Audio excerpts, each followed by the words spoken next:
Thanks for joining me guys for another video beer review. Taking a look at a beer from Burnt Mill out of Suffolk, and it's a can of their High Hopes.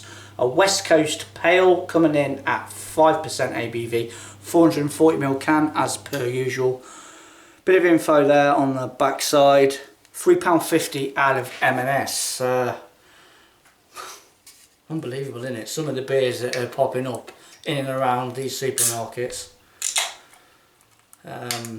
I haven't got a problem with it, but I can hear the echoes now on some certain social media sites where it's not buying them anymore sort of thing, you know. We had it with Beavertown, Magic Rock, Buxton, and now these.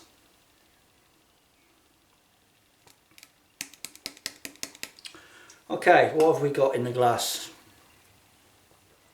Very nice hazy looking orange brew.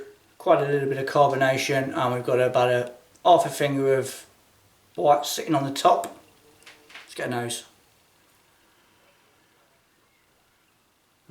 Bitter fruits. Of course I'm going to say grapefruit, that just automatically tallies up in my head with bitterness that comes from it.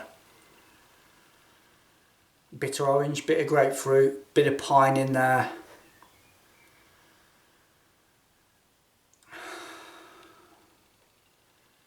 It smells really good.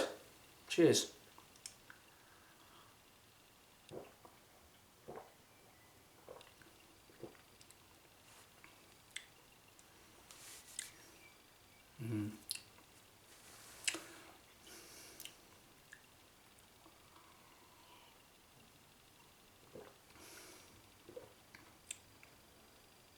An acceptable bitterness for me anyway.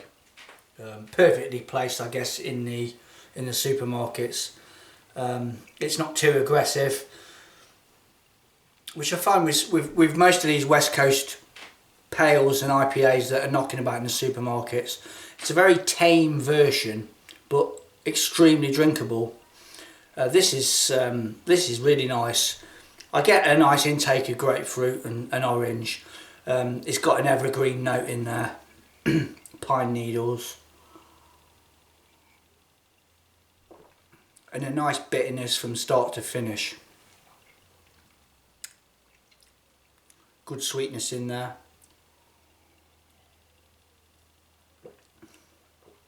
And extremely drinkable at 5% ABV really. I'd quite happily knock a couple of cans of that back, because that bitterness isn't too in your face, although you do pick it up.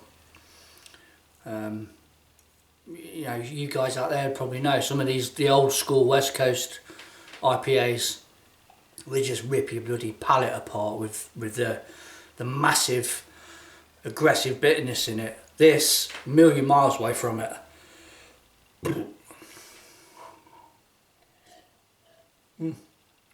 Yeah, I like that. That's pretty decent.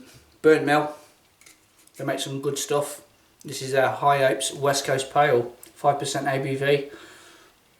Worth checking out guys, M&S. See you on the next one. Cheers.